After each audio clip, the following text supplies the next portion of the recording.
প্রাকৃতিক দুর্যোগ ছাড়া দেশের জনসমস্যা নিয়ে তারকাদের প্রায় নীরবতাই দেখা যায়। তবে এবার একটু সরব হয়ে উঠলেন অভিনেতা সিয়াম আহমেদ।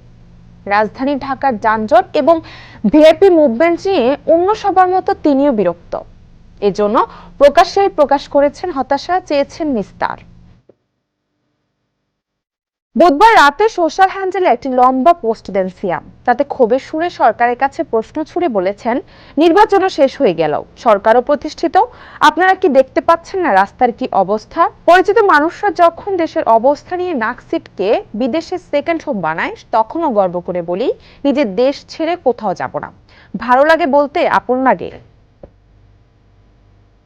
ভিআইপি মুভমেন্ট বিষয়ে তার কথা, একটা মানুষ যদি প্রতিদিন 3 ঘন্টার বেশি সময় রাস্তার জ্যামে বসে থাকে তাহলে কাজ করবে কিভাবে? প্রতিদিন যেন আরেকটু বেড়েই যাচ্ছে।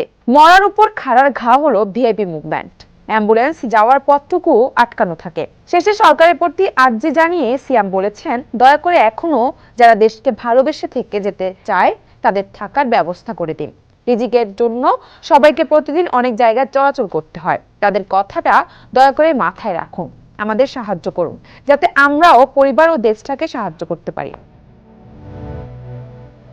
প্রসঙ্গত, সিয়াম আহমেদ সম্প্রতি শেষ করেছেন টিকিট নামের একটি ওয়েব সিরিজের কাজ। ভিকি জাহেদের নির্মাণে এতে তার সঙ্গে আছেন সাফা কবির, মনোজ প্রামাণিক প্রমুখ। এটি শীঘ্রই মুক্তি পাবে ওটিটি প্ল্যাটফর্ম চরকিতে।